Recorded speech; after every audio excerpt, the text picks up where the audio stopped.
Welcome to Dark Stories, where fear becomes reality. Today, we will tell you about St. Mark's Psychiatric Clinic, a place for the most dangerous patients. But what if one of them was never supposed to exist? A dark building with a neon sign, St. Mark's Psychiatric Clinic. Rain pours, the parking lot is empty, lightning flashes occasionally. The protagonist, Psychiatrist Alex, stands at the entrance, lighting a cigarette.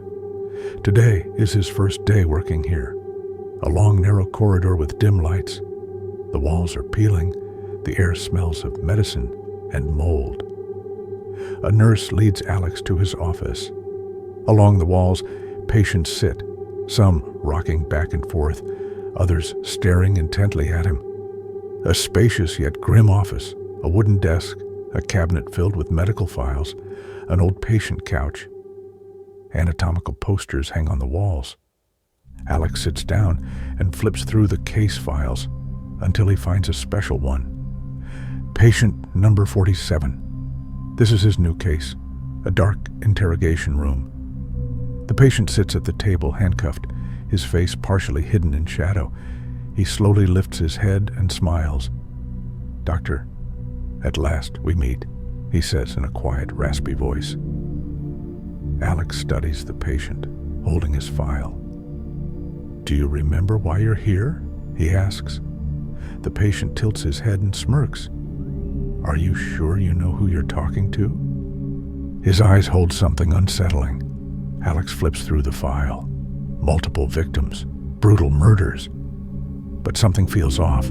He remembers all his patients, but not this one. The photo in the file is blurry, as if the face has been erased. The patient suddenly leans forward. "Doctor, you drink your coffee with 2 sugars and sleep only 3 hours a night," he says calmly. Alex freezes. How does he know that? "I keep having the same dream," the patient continues. "I stand in front of a mirror, but the reflection isn't me." Alex takes notes, but deep down, he feels that this man is hiding something. Alex decides to check the archive, but when he enters the case number into the system, an error appears. Patient number 47 not found. He restarts the program. Same result. This patient shouldn't exist. Alex rushes back to the interrogation room, but it's empty. The handcuffs dangle from the chair, as if the patient simply vanished. On the table lies a note. "You're next." Alex's pulse pounds. He looks around, sensing someone behind him. He whirls around, but no one is there. His hands tremble as he grabs the note. How did the patient escape? Where are the security cameras? The hallway is deserted, the security post abandoned.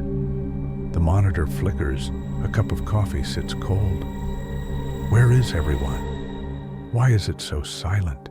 Alex enters the security room and rewinds the footage. The cameras show the patient sitting there, then suddenly vanishing. The screen glitches and words appear. "Don't look for me." Alex feels a chill run down his spine. Back in the hallway, bloody footprints lead toward the exit, but something is wrong. The footprints are too large. Alex follows them. Suddenly, a door slams shut in front of him, the entrance to the basement. He pulls the handle, locked. A whisper comes from the other side. "You're not ready." Alex holds his breath. He hears footsteps in the corridor. Not just one person, several. "Where is he?" someone whispers. Alex clenches his fists. At the end of the hallway, a tall figure emerges. Its face is hidden in shadow, but Alex knows it's staring at him. The figure slowly tilts its head and smiles. Alex realizes he has to run. He dashes toward another door. It won't open. The figure approaches, its footsteps eerily silent. Alex slams his shoulder against the door. It bursts open, and he stumbles into a dark hallway. Ahead, stairs leading down. No choice.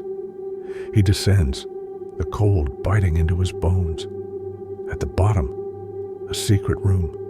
Shelves filled with files, old computers covered in dust. Alex scans the shelves and finds a folder labeled Project Number 47. He opens it, and his face goes pale.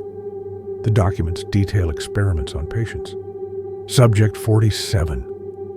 A man stripped of pain and fear. But further down, a disturbing note. He is still here. From deep within the archive, a sound. Something heavy shifts. Alex slowly turns around.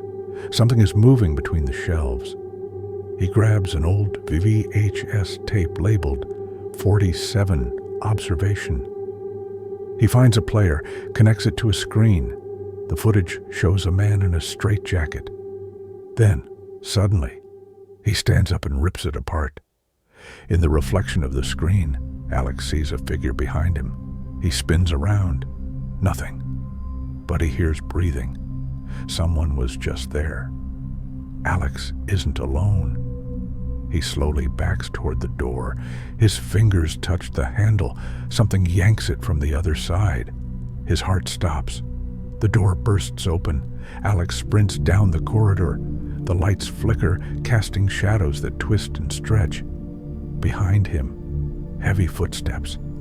Something is chasing him. He sees a staircase and an elevator. No time for the elevator. He bolts up the stairs, skipping 2 steps at a time. The footsteps get closer. A light fixture above him sparks, then crashes down, shattering at his feet. Not an accident. Someone dropped it on purpose. Alex bursts onto the ground floor, heading for the exit. Locked. Frantically, he searches for keys. Nothing. Behind him, a deep, slow inhale. He spots a fire alarm. Only one way out. Alex reaches for the button. A cold hand grips his shoulder. He freezes. His skin crawls. He turns his head, but before he sees who it is, he's yanked backward. He hits the floor. Above him, a tall figure in a hospital gown, face hidden in shadow. Alex scrambles back, but the walls close in. Nowhere to run. The figure steps forward. The light catches his face. Subject 47. Deep scars, lifeless, empty eyes. Alex realizes this isn't a patient. This is an executioner. Alex grips a fallen crowbar and swings. 47 dodges effortlessly. Then, his hands close around Alex's throat. Darkness creeps into Alex's vision. With the last of his strength, he elbows 47 in the face. The grip loosens. Alex stabs the crowbar into his shoulder. No reaction. Alex runs. Behind him, slow, deliberate footsteps. 47 isn't in a hurry. He knows Alex won't escape. Alex bursts into the stairwell, the exit door just ahead. He shoves it, locked. Behind him, a deep breath.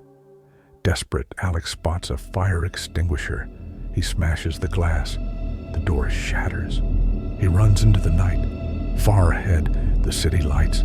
Behind, the asylum. In a broken window, someone stands, watching. Alex doesn't stop until he reaches the crowded street. Then, his phone rings. Unknown number. He answers. A whisper, "I will find you."